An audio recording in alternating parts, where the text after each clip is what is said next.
আপনারা অনেকেই জানেন যে বিড়ালের কৃমি হলে তাকে কৃমির ওষুধ খাওয়াতে হয়।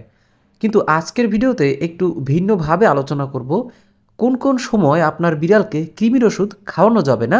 চলুন আজকে সেই সব বিষয়ে জেনে নেওয়া যাক। আপনার পোষা প্রাণীর স্বাস্থ্য সুরক্ষার জন্য অনলাইন ভেট কনসালটেশন পেতে আমাদের হোয়াটসঅ্যাপ নম্বরে যে কোনো সময় যোগাযোগ করতে পারেন।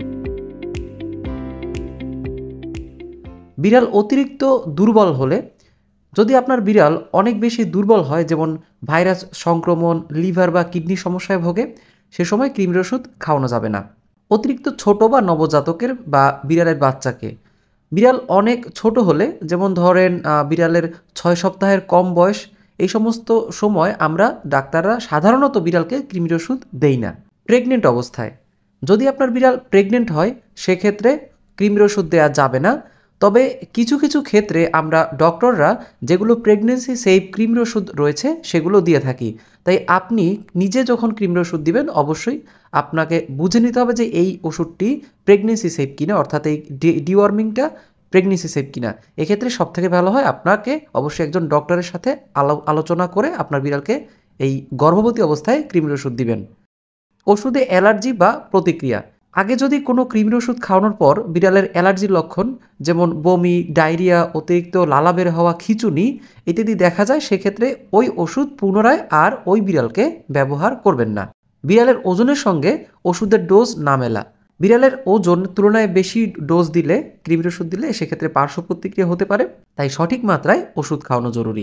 অন্যান্য ওষুধের সঙ্গে প্রতিক্রিয়া, যদি বিড়াল আগে থেকেই অন্য কোনো ওষুধ, যেমন অ্যান্টিবায়োটিক, ব্যথানাশক বা স্টেরয়েড খাচ্ছে, তাহলে কৃমির ওষুধের সঙ্গে প্রতিক্রিয়া হতে পারে। সেক্ষেত্রে কৃমির ওষুধ ব্যবহারে অবশ্যই সতর্ক থাকতে হবে। বিড়ালের অতিরিক্ত পাতলা পায়খানা, বিড়ালের যদি অতিরিক্ত পাতলা পায়খানা হয় সে সময় আমরা কৃমির ওষুধ সাধারণত দেই না। তবে যদি শুধুমাত্র কৃমির জন্য অতিরিক্ত পাতলা পায়খানা হয় সেক্ষেত্রে আমরা মাঝে মাঝে কৃমির ওষুধ দিয়ে থাকি।